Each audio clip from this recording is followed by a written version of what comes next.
Since they're on red side, they may just be locked into the Gangplank, Mordekaiser, and Elise. Yeah. As I said many times, you don't want to give the Elise over to Reignover. He's already proven he will perform with that champion on the international stage, and it's just too much early game pressure to deal with. And I definitely agree with the first two bans from Fnatic. Alistar against Deft, you know he can play it really well. You don't want to risk that 2v2 bully lane. Tom Kench coming, we just said it. On the bench again. Fnatic doesn't want to play themselves right now with the style they're using, so instead they just ban it away to avoid Meiko picking it. And first pick jungler, it is Rek'Sai as Elise has been taken off the table, and Clearlove has actually had Elise banned against him 3 times this tournament already. But we can really see what Fnatic is doing here, right? It's an AD carry ban and then 2 bans on targets that could buff up that AD carry or make him almost unkillable with the Tom Kench. So really, they know EDG wants to play around Deft. Yeah, exactly. It's one of the reasons that this matchup between Fnatic and EDG is so interesting, because it's such a top-focused team versus a bottom lane-focused team. Meanwhile, another standard jungler being locked in here. Gragas and Thresh don't give anything away from EDG's side.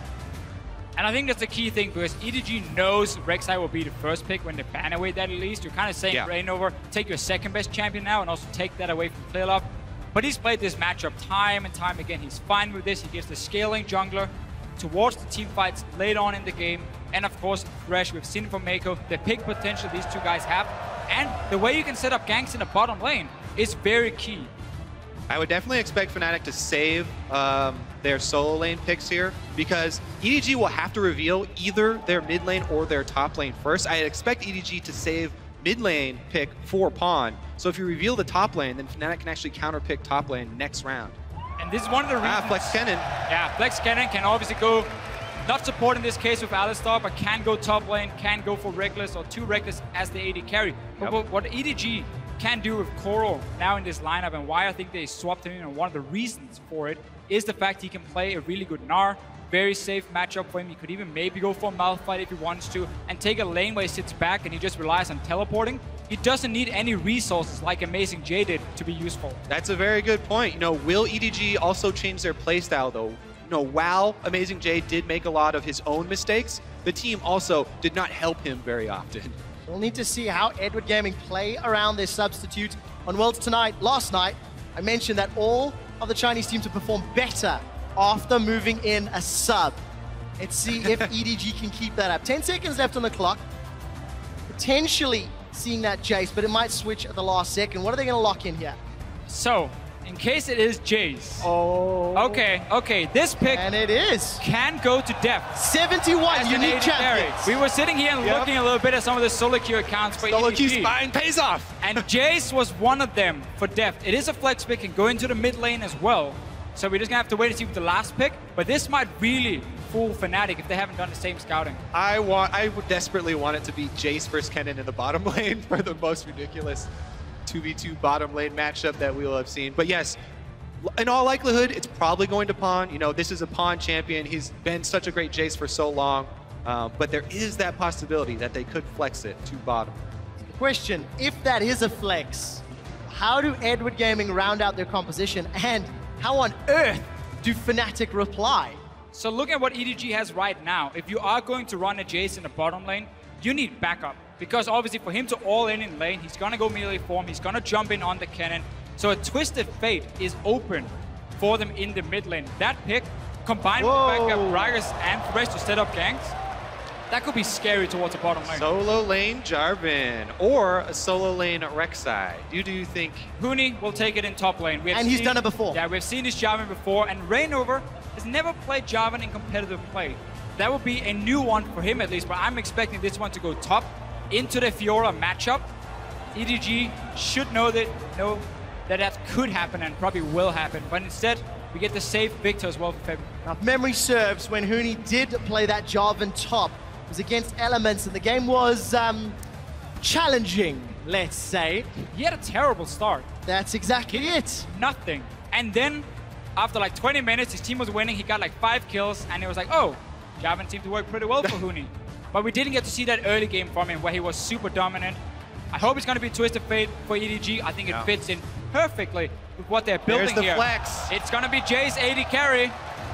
We get it. Oh, I thought it was so ridiculous. I know. When we brought this up, talking about it, we're like, nah, he's just playing around. But this is going to be the bottom lane Jayce versus bottom lane Kennen matchup. Could you ask for a more interesting way to start the quarterfinals of Fnatic versus Edward Gaming? But again, let's just really quick talk about this Jayce. What is going to do? Okay, the all-in potential is going to be very, very strong. You have backup from Clearlove, who loves to sit around the bottom lane. You have Lantern from the Thresh, you have CC instead of, and then a Twisted Fate joining. They're even running triple teleport at the moment. Also, Jayce is actually a really good champion just individually against Alistar. If you queue up the knockback for Jayce in hammer form, you can cancel the headbutt, and he won't be able to combo you. So he'll headbutt you, and you'll knock him back at the same time. Won't be able to get off that pulverize, and we'll be able to interrupt it. Plus, they also have the Thresh where Flay interrupts as well. They're still sitting on triple teleport at the moment. Add in a Twisted Fate as well. That's in total 4 globals coming in for EDG. And Febiven's running cleanse in that middle lane. Well, wait until they lock. They did. They went into game with Flash, 3 teleports. Teleport, AD carry, Deft. It is happening. And it is happening here in London. Hit up Twitter with your votes. Hashtag FNC win if you think Euphoria is the way. Or hashtag EDG win if you think Eulogy is the way. It's game 1 of the quarterfinals. I'm so excited to see if EDG change their ways and actually try and focus on top lane now, because this Jarvan Fiora matchup is really, really snowballing. If Jarvan gets the first lead there, he can 100% Fiora. And yes, Fiora can riposte, but you have to have a really quick reaction time to riposte the Jarvan combo as soon as you hear the flag go down. Yeah, I'm looking at a Jayce and a Twisted Fate that's very easy to lock down for Jarvan once he gets rolling, or if he gets rolling up in that top lane. And there's a lot of CC on the side of Fnatic, Alistar, Kennen, even Viktor with his own stun. So there's a lot of ways for EDG in the very squishy lineup here to get locked down, but so many teleports. Long-range poke from a Twisted Fate and Jayce as well, if they start grouping, having that 1-4 setup with Core split pushing on this other side. All right, so while everybody's been on the teleport hype train for all of Worlds, let's talk about what you lose when you don't take a combat summoner for your lane. Obviously, you're going to be weaker in the lane 1 versus 1. Really, that's supported by all of your teammates having the ability to teleport in if your opponents go aggressive. However, if Fnatic can go aggressive in multiple lanes at the same time and gain the advantage, then force them out of lane and have them teleport back, you can defeat them while they're on cooldowns. But if I wanted to run teleport on my AD carry or on my support, I would do it against Fnatic. Because again, they are a team who does not play around Rek'Sai and YellowStar in the bottom lane. They will sit very often and farm alone and get no help. So if you know you always have your jungler as backup and a teleport from top and from mid, I would feel safe enough not running a defensive summon. And look at the starts from the junglers. This is exactly what we're talking about for both of these teams. Reignover starts on the bottom side, so he'll end up top by the top side, you know, where he's usually around Huni. And Clearlove is starting on the top side. Well, he'll end up on the bottom side of the map to try and help Deft. And Fnatic is pulling for him, so he doesn't have to use an early potion. He gets the camp down faster and rushes towards the red buff, so he will be slightly ahead of Clearlove once he reaches that top side. But again, it puts Fnatic's bottom lane behind because they don't get a camp. Deft is level 2 already. He's got himself a ward, some additional potions from securing that Gromp. And gents, the theory of the AD carry teleport has been explained well. Let's see if EDG's communication can step up. Because with Amazing J, they did not look to be on the same page. But we have heard Analyst Desk discussing the leadership that Koro can bring. But he's also not on a tank, so he may also want some assistance and some support on that Fiora. Well, he's had about 4 or 5 weeks now to practice the new meta picks up in the top lane, and while his performance in the playoffs last time we saw him wasn't great, he got benched. Amazing Jayce stepped in for regionals and did really well. Koro is back and he's here for quarterfinals. Clearly the team believes in him. Yeah, here we go mid though. Reignover, level 3, going for the Rek'Sai gank. Looks like he may be able to get... Oh, he misses even the Prey Seeker, so he gets 0 damage out of it. Wasted very little time, though. Did show he moved towards the top side of the map. So right now, it's very easy for EDG. You can see Koro already gone back to his own tower because his team is communicating. Careful, Rek'Sai going on top side. Don't risk the combo from a Jarvan. That is so easy to set up a gang into the next knock-up from Reignover. Yeah, and he's actually using his teleport back to lane here for Koro. So that is 2 of them down. All three of them actually been expended. So I talked about working around those cooldowns for the teleports. All of these laners are much weaker in lane. Really, the difference is going to have to come from the extra Doran's Blade that Koro bought versus the with blue that buff purchase. That Febiven has now been donated. First one of the game. So already Febiven had shoved Pawn in. Pawn's picked up that additional Doran's. Febiven's going to have to do a little bit more work with that blue to maintain control against Pawn. It's such a funny setup Fnatic run. The bottom lane doesn't get a camp alone. They give it over to the jungler or to Huni normally. And Reignover rarely takes away his own blue buff early on because he gives it to Febiven. He can use it more in that mid lane. So they're trying to really split the resources quite a lot. And because they're playing a utility AD carry, they don't care about Rek'Sai falling 5-10 CS behind. They're paying it forward. Bottom lane gave a leash to jungle, then jungle gave the early blue buff to mid. Gang for Huni. They're such great friends. Here, look at this invade from Clearlove, though. It does get down some early wards. Now, as a jungler, whenever you go to your Raptor camp this early in the game and you see it not spawned, if Reignover goes over there and sees the Raptors have been cleared, you have to assume there's a ward in that brush. Because you've obviously been counter-jungled there, this is literally the most common ward that junglers will place early in the game. Right now, just because he just switched over to his sweeper, he doesn't have it ready to activate, but he's got to know that he just went through wards. Instantly pinged the location, Kobe. He'd get himself into trouble. Well aware. Gold card is already primed. Reignover gets tagged, but he channeled the tunnel already and gets away relatively unscathed. Yeah, Pawn jumped the gun there a little bit. They had him right where they wanted. Full vision on him, but pulls the trigger early. Well, Mountain showed us yesterday just how slippery a Rek'Sai can be. Reignover sticking around for this invade, and there's seems to be a little bit of movement from the mid lane. The Death Ray catches Pawn. Reignover's not going to get the knock up, and the gold card did connect. Reignover's still got flash, is going to need to channel. Teleport's coming in onto the tunnel from behind. Huni throws down the Damascus standing, and the Dragon Strike, and it's first blood to Febiven, but Reignover eats the wild cards, trades 1 for 1. Yeah, a little greedy there for Reignover. Goes back in, gets hit with the auto and the wild cards, I believe, to go down for an extra kill. Fnatic would have had that clean first blood if not for that. Not very often, though, we see Fnatic put so much attention towards the mid lane. Early on, Febiven farms under control mages. Normally doesn't do a whole lot, but they really want to shut down this Twisted Fate. Early on, it meant Reignover showed himself twice, and EDG knew what was going on, but didn't respect the fact they didn't have a teleport from top, and Huni did. Yeah, actually chalked that up to sort of a fumble by EDG because they were the team with more information. They got played there. 3 teleports down, and they let Fnatic create a play while they were down in teleports. Rekkles just got chunked real hard down bottom, and Huni, he's been challenged. Koro in his first game at the World Championship flashes forward aggressively. Destiny gets channeled by Pawn, and Huni is caught by the red cards. Gate is revealing his vision. Koro lunges forward. Red card, yellow card, blue card. Pawn's looking for the trigger. Pulls it on the gold, but Huni's managed to get away. EDG afraid of chasing in. They had no vision in this jungle. Didn't know if suddenly Reignover would show up, if Febiven was nearby. And in the end, Huni escapes. First ulti used from the Twisted Fate of EDG, and it was not resulting in a kill. And that is huge. What an outplay there from Huni. Waiting for Pawn to trigger the ultimate there and actually commit to one direction. Pawn actually committing a little bit too early there. But Pawn does have the early cooldown reduction boots, so that will reduce the cooldown for his next Twisted Fate ultimate. Yeah, we're probably going to see the standard build for him, where he goes for Home Guards very early on, and you're not afraid of then just use your entire mana pool and pushing out a wave, recalling, proc the Home Guards, get mana back, and then go gank the lane. Obviously, Fnatic needs to constantly communicate. Whenever he's moving away from the lane, he has TP, and ulti will be up in a few minutes as well. Because Viktor can clear a wave so easily, though, he's one of the best at punishing that roam.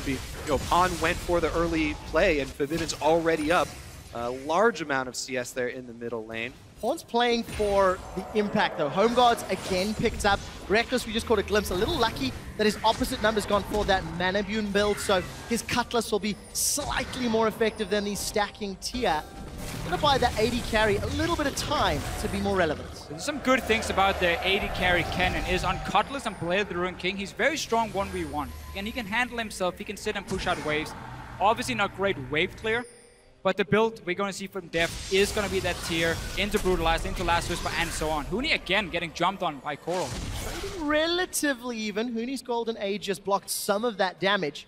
Cora's going to get some additional sustain. Yeah, you can see how defensively Coral has to play. He has to run away as soon as his riposte is on cooldown there. Reignover does go through a ward, so he'll continue to play defensively. Right now, what you want to do is stay just close enough to keep Reignover around and waste his time. Clearlove actually gonna find him here. And he's got level 6. Koro's challenged Huni. It's top v top and jungle v jungle. Huni's been procced. Koro's regen. Huni's got to run away. Destiny's being channeled. The dunk comes down and Koro takes a tower shot. Pawn gets a kill on Reignover. 2-for-0 EDG. EDG is constantly reading where Reignover is going, and Clearlove had early level 6. Another teleport for the team, and they can just simply collapse onto Fnatic. Huni right now, every time he gets a one-on-one against Coral, he's losing it, and he just died 1v1. With 3 teleports and Twisted Fate ultimate, it's ridiculously hard for Fnatic to keep track of all the globals here, so they have to be very careful and very sure of their vision when they go for plays like this. Plus, right there, Huni committing to the 2 versus 2, actually trying to keep Coral from converging on Reignover and save Reignover there, cost him big. Coral with the almost instant 4 proc of the Vitals, really well done there by Coral. And that's why I would really like to see Fnatic just kind of sit back and say we don't have to go aggressive, yeah, exactly. Because our mid laner will never be able to follow. But what Febiven can do is just constantly pushing that mid lane, get a little bit of damage on the mid tower, empty the mana pool of the Twisted Fate, and keep the pressure that way, and always save your summoners for defensive moves when the teleports start happening from EDG. You cannot fight early on against so many globals. They even had the early sight stone here. Reignover's got the sight stone, set up your defensive vision to keep track of Gragas. If you can keep track of Gragas, then lanes can play defensively. Down bottom, Rek'Sai and YellowStar fairly easily playing safe. Meanwhile, though, Deft on the other side, as you said, he's got the tier. That's all that Jayce wants to stack up right now. Sure. Again, he's not going to be super strong at the moment, but he can still sit and farm. Not a whole lot of kill pressure. Again, also with the teleports. So really, against a team that plays so much around the top laner, having so many globals is so effective because the split pushing should never really start from Huni. He will always just get jumped by 2 or 3 guys. We'll find out how Huni's going to be able to pull himself back into the game. And we crested 10 minutes. Febiven's got a very large CS lead over Pawn. Pawn actually, CS difference at 10 is the 2nd lowest of all quarter-finalist mid laners. So he's going to have a little bit more pressure to make those side lane gank impacts more valuable. Yeah, plus with this early home guard upgrade that you guys keep talking about and a Twisted Fate ultimate back Said it once, up. Kobe. Right, it's a great point because right now what you're looking for is the recall timers. Everybody's fighting around recall timers right now. Yes, it is about marginal CS leads, but it's the recall timer right before the big dragon fight setup here. You can already see Meiko's trying to get the first line of wards down, trying to get some vision for themselves. Teleport's coming back off of cooldown. And that dragon fight is where Fnatic needs to strike. It's not in the lanes against the globals. It's in a big 5-on-5 team fight where the enemy team is lacking 3 offensive summoners. We also see a Rod of Ages being built in the mid lane, so that's even slower stacking up. The first dragon is where Fnatic needs to be ready to fight. You have a Kennen with his ulti, you have massive AoE from Febiven, and Huni can catch out some of these low mobility targets. That's where Fnatic want to strike, but they cannot fall further behind. Also, it's exactly where Viktor shines. If Febiven can get to level 11 first, the huge amount of burst from that Viktor ultimate can easily 100% somebody with a full combo of Viktor if they're able to gain some vision around the area. YellowStar does get hooked in, though. He's going to headbutt Deft away. He's in trouble. Huni forced to flash. He's been collapsed on. Flash forward onto Pawn. He's taken 2 turret shots. The Grand Challenge may time out shortly, but that's a great charge. Backwards, Clearlove, as well as Pawn get themselves 1. Tower hits onto Koro. Will at least make it a 1-for-2. But EDG have the advantage. Level 10. He's taking the wrong way. He's gone the wrong direction. Clearlove has started to channel his recall. The death ray needs to hit, and it's going to. Febiven will make it 2-for-2. And look at the difference right here, because Fnatic were not the ones making the play.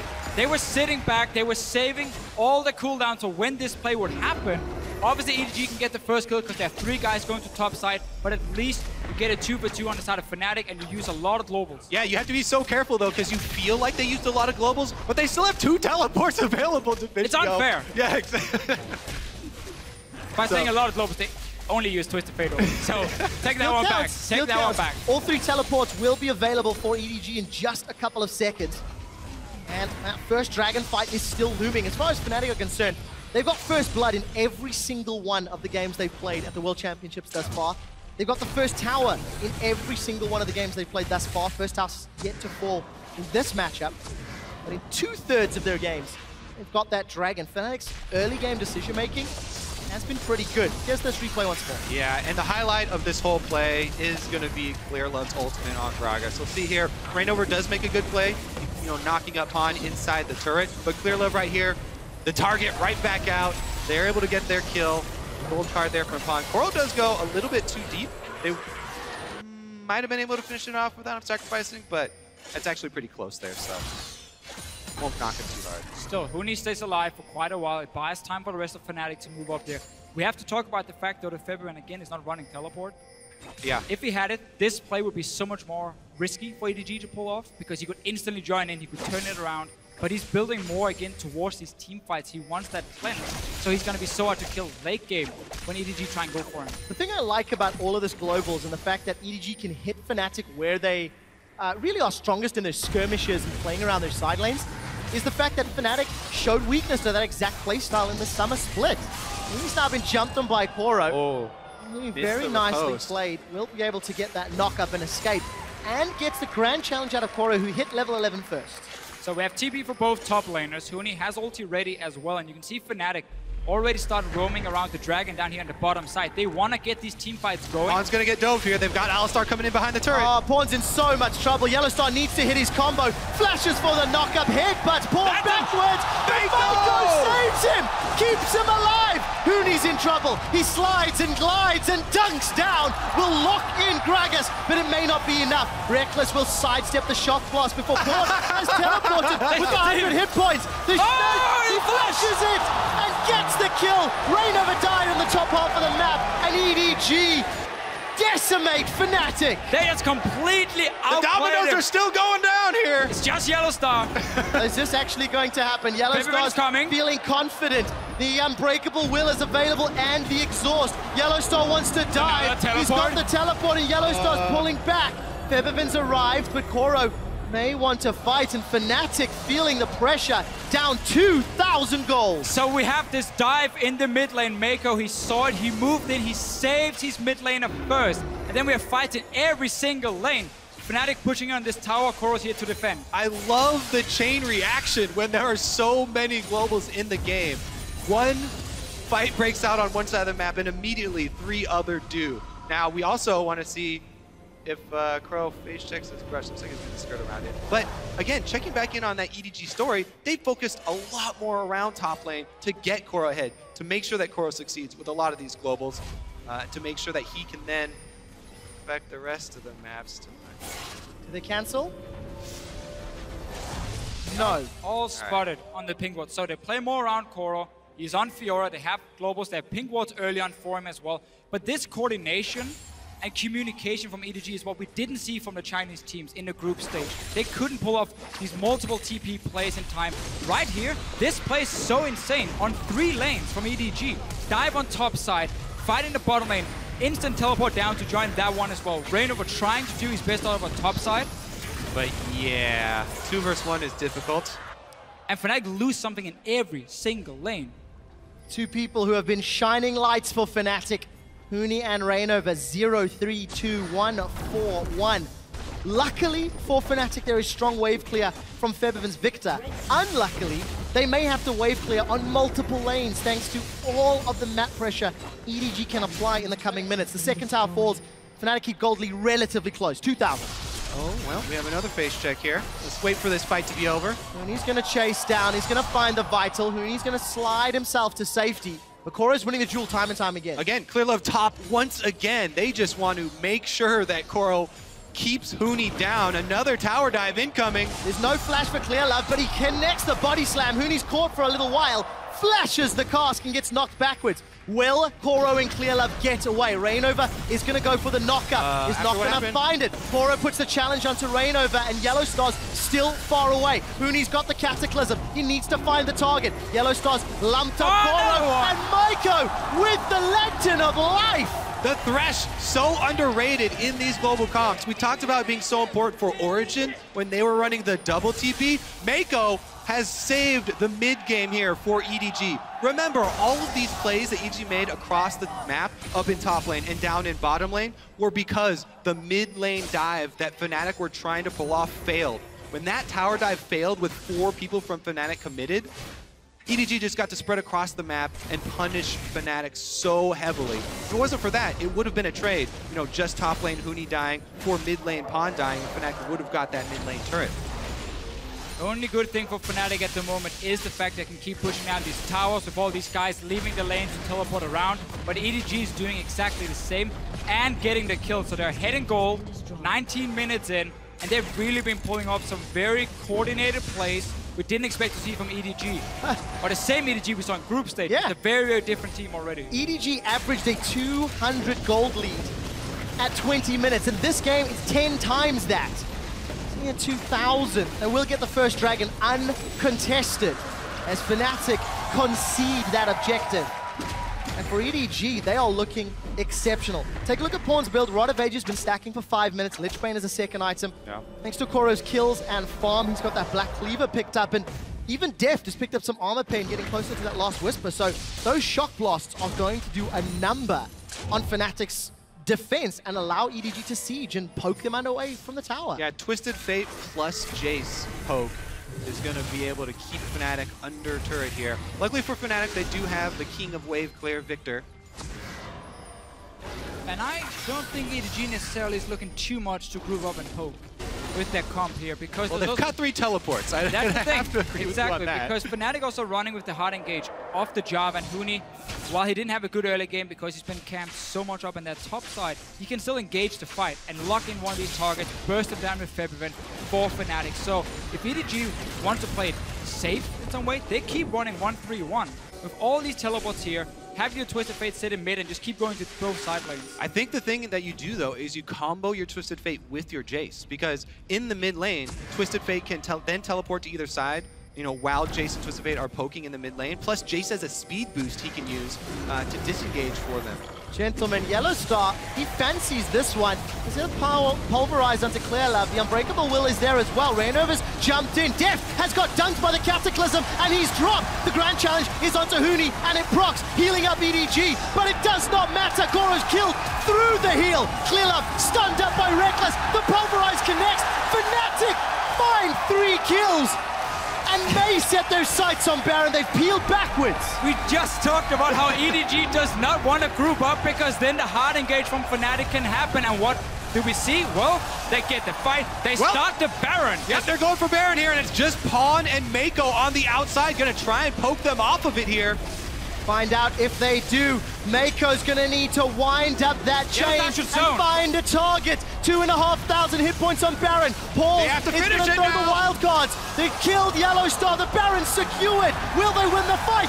Pawn's knocked up. Rekkles looks for the stun. He's got 1, he's got 2. They've got Baron. Fnatic lead. EDG. What a play from Fnatic. They know how strong they can be in a 5-on-5 team fight. YellowStar was baiting it, and he goes in first. Reignover with the flank. Everyone from Fnatic collapses. You have to be decisive when you're facing this much global pressure. And YellowStar, the captain, the shot caller for the team, makes the play. He dodges the hook from Meiko, circles around, Reignover teleports in, and they're able to get the fight they want. Deft here, stuck in the middle, can't even click the lantern and had to flash out. Well, meanwhile, they've got Koro as well. Again, this time around, Fnatic catching Koro, the straggler. What's going on here? We just praised EDG for the coordination there. Great communication, suddenly using 3 teleports. Koro just got completely caught out for absolutely no reason. Grouping up early as well. Get the team out for Fnatic. They just turned this game around. You have to be so careful when you are running a high pressure team with multiple teleports, you have to coordinate your pressure. You can't just have one person splitting while the rest of you are, half your team is purchasing in base. Everyone has to coordinate their wave pushes. Bottom and top need to push at the same time. There, Koro was just pushing by himself. Nobody else from EDG applying pressure. So Fnatic collapse, and they get a nice kill. With Baron buff afterwards, it means they get a whole bunch of objectives afterwards as well. And of course, because Deft was dunked so early on, he never got to deal damage. Febiven's early advantage gives him some help.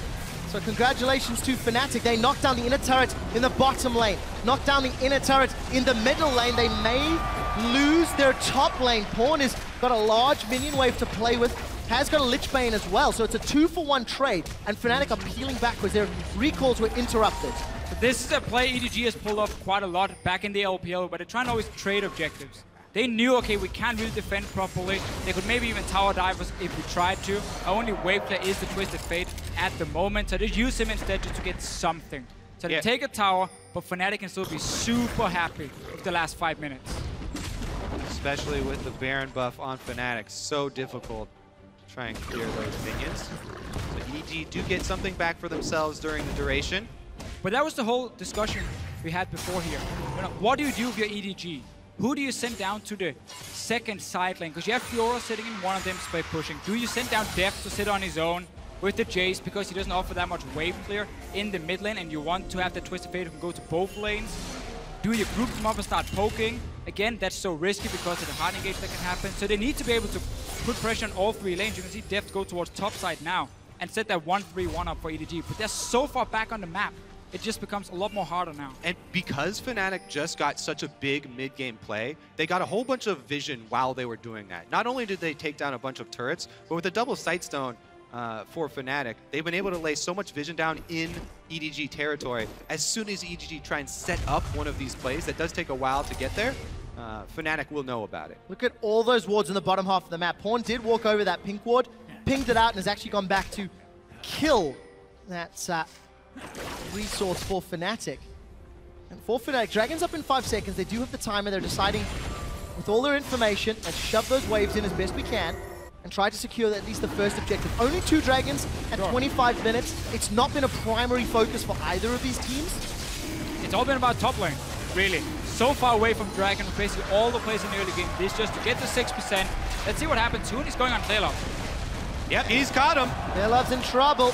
He's going to get headbutted out of the Cataclysm, but Huni follows up with a great Dragon Strike. Another pick here for Fnatic. And again, that Dragon that Fnatic got is actually fairly big because, you know, 26 minutes into the game, the 6% does mean a lot, and it was awarded to them because they had so much deep vision from that last push. On top of it, they catch Clearlove here. EDG starting to crumble. Yeah, they really need to stop getting caught out because every time that happens, their split push breaks. Because suddenly now you have to back away from your side lane. You have to respect the fact Fnatic are 5 members on the map. So Koro now has to go really far back. He cannot use the big wave. Fnatic can set up another slow push and then start grouping again and look for another fight.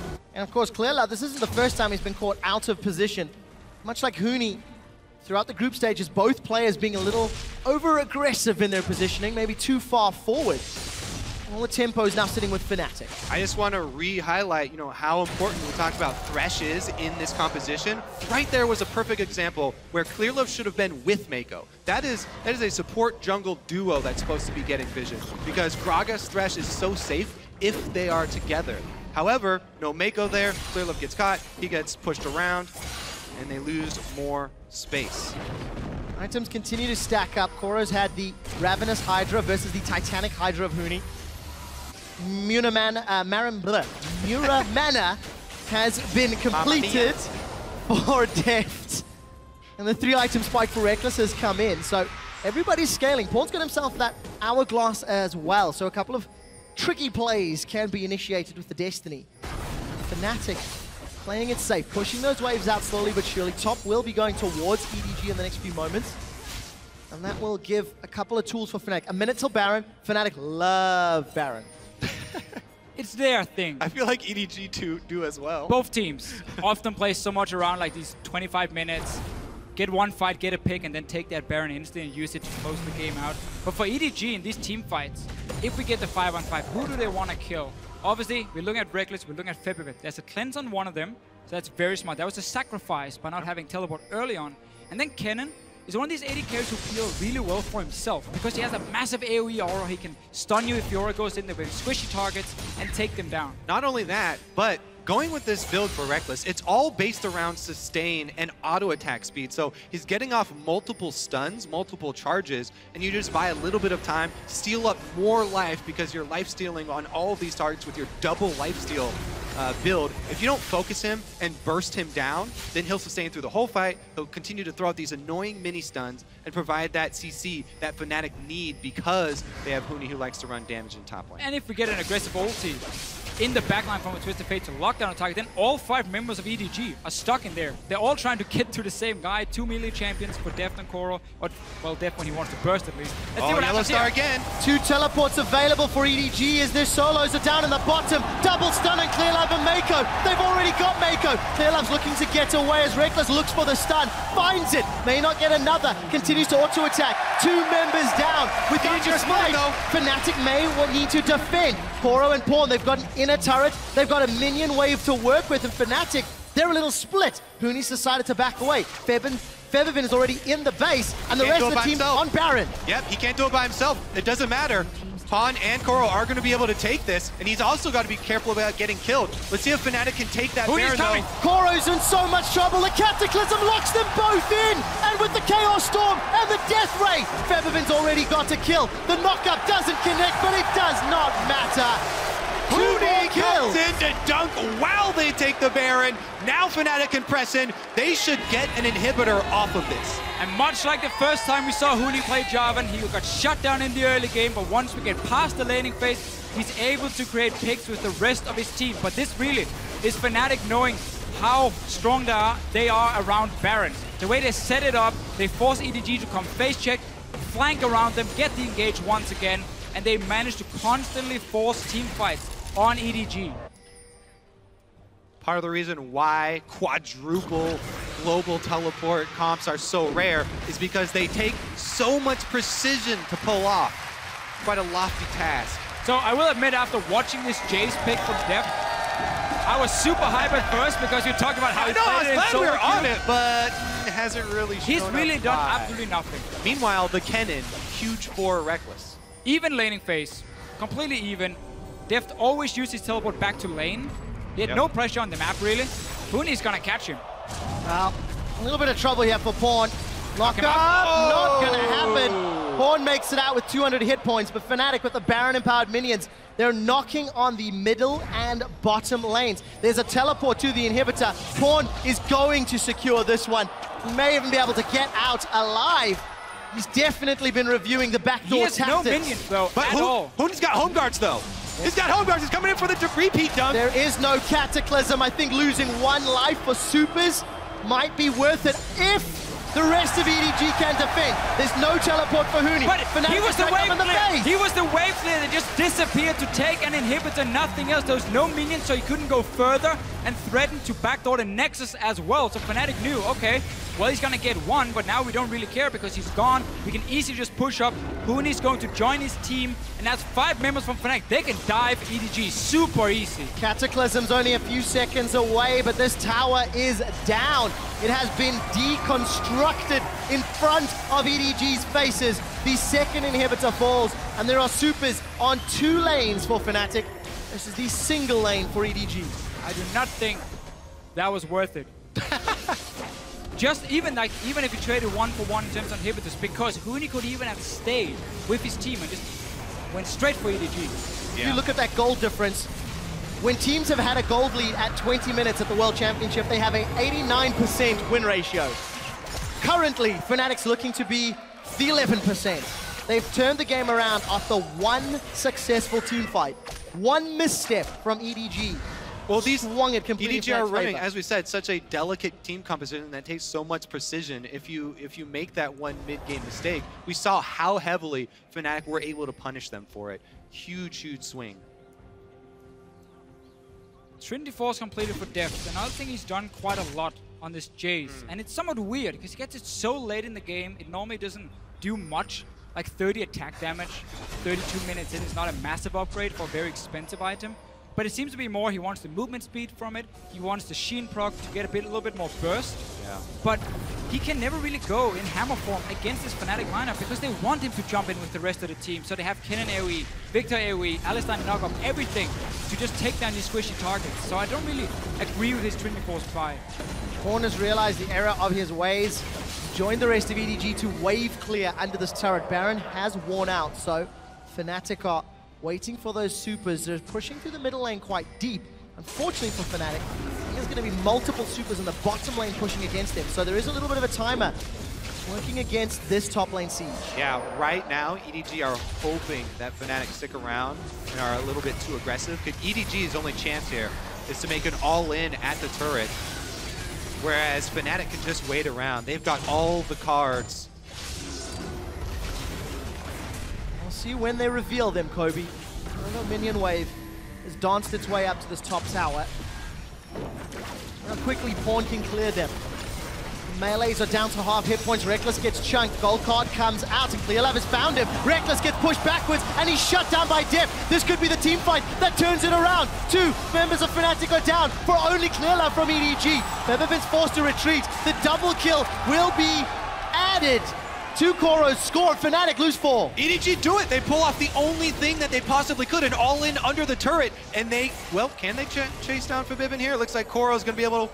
Look at all the minions on the bottom side here. There's double teleport for EDG if they want to take that wave and start pushing in towards them. They want the kill first and then try and go maybe and finish the game. Well, Febiven needs to buy time. There's 20 seconds before his teammates are alive. And if EDG are unlucky, they will be able to take him down, but the supers may not be able to be enough. Slicing Maelstrom still available. Yeah, so 5 seconds left on Rek'Sai. I think they're okay. Right here for Fnatic, they got a little bit too greedy for that tower. Rek'Sai walked up very close, 550 range, took a massive hit in the face from Deft, and then the flash forward.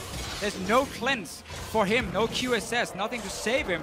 That was EDG needed. They invested everything to kill him. They just dropped all the cards.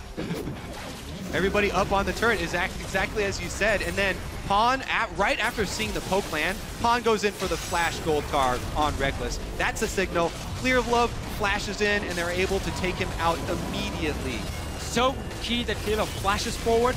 Otherwise, YellowStar might have been able to just headbutt him away and avoid Rek'Sai being shot back into the team, but he flashes forward there. He guarantees it's going to happen. They win the fight. Exactly. They knew this was their only hope. Then all in at that turret. They've got 2 inhibitors down, super minions coming, and they came up clutch, made a big play. Fnatic still definitely in the driver's seat, still definitely with a huge lead here, but EDG clawing back. And as we come out of that replay, Rek'Sai has completed the Quicksilver Sash. He learned. How different that fight could have been. This time around, Rek'Sai gets dunked and deals no damage that fight, thanks to the great work of Pawn, Koro, and Clearlove. Fnatic, their 10k gold lead has shrunk to 4k, and inhibitors will be respawning very soon for EDG, so this will reset the map pressure. Yeah, Baron's up in 20 seconds though, so Fnatic are going to try and grab the scuttle and work on vision around this area. They have teleport ready for Huni, so he can stay on the bottom side and always control that wave with the super minions coming in case someone for EDG pushes it back. And as long as you bait around Baron, it's so easy to go push out top and mid lanes at the same time for Fnatic. So this will nullify the globals a little bit from EDG and make it easier for Fnatic to get a 5-on-5 team fight. You even saw Huni with Home Guard sitting and waiting in base and just saying, oh, yeah, it's going back to again. Fountain So right now. Oh. He knows they're going to be wards behind EDG and he wants to guarantee that engage. This is the most intense moment for the shot callers. This is where you make or break the game. There's no room for mechanical misplays. Every second means Pawn gets closer and closer to that bottom inhibitor as well. And Fnatic can't make up their minds. Reignover goes back and he's left the tunnel. They're going to commit. Death Sentence finds YellowStar, and the Baron's being bursted so quickly. Pawn has started to channel his TP, but it may be too late. 2,500 hit points on Baron. Will it get secured by Fnatic? And it does. The knockup finds 2. The dunk finds 4. And the Maelstrom melts Edward Gaming, sending a massive message that Fnatic want to win the first game in this series. Koro and Deft are running for their lives, and they will get run down. Deft will drop the hammer, but it will not matter. Rek'Sai gets the kill, 9, 2, and 4, and Fnatic should knock down the Nexus. EDG unable to use their split push because of the Baron, and you saw YellowStar sit ready to headbutt Clearlove away, so he couldn't get close. He had to just try and throw in his ulti. Wasn't enough, and Fnatic are looking to take the first game. Fnatic have got Baron-empowered minions knocking down the Nexus. Koro will follow shortly, and as Edward Gaming are aced, Fnatic take the advantage and are one step closer to a semi-final spot. Great decisive mid-game there from Fnatic. YellowStar and Co. making a huge turnaround. And that is so key for Fnatic because they were on blue side in this game here. Every single team in playoffs, they picked the blue side. So it's supposed to be the stronger one. They get the first win on it. They had some target bans coming in this time. Yep. Obviously, we had EDG banning the Mordekais and Gangplank against Fnatic. They can change that for the next game. Maybe look towards Reignover even more and say, Lise and Rek'Sai, we're gonna remove both of them from your pool. So, AD carry Jayce definitely did not work out as intended. It gets a 1 out of 10 in this game. But let's also be honest, it was not necessarily... The judge of Denmark here is harsh. Maybe not necessarily the reason they lost, because if they had not grouped and given up the lead at 23 minutes, played the map a little smarter... Sure. Two very key things happened. First of all, Fnatic realized we don't have to try and make plays in the early game against all the globals. Yeah. So like they saved the cooldowns, flashes and everything to try and stay alive for as long as possible and always just chip away in the towers. And then, as you said, EDG were like, guys, we're winning because we're split pushing. Let's group. Let's go around mid lane and see what happens and instant engage Baron. So here's one of the reasons why I just like the AD Kennen so much more as far as these novelty AD carry picks, because it's so important to have a safe AD carry that can lane and get CS while your support roams. Support roaming is so big here at the World Championship. Not the finals yet, at the World Championship. And we've seen the teams get punished so heavily for it already when, you know, Meiko and Clearlove are separated. Big things happen for Fnatic. And they made it happen, found the opportunity. Fnatic take the advantage in the series. We're going to head over to the analyst desk. They're standing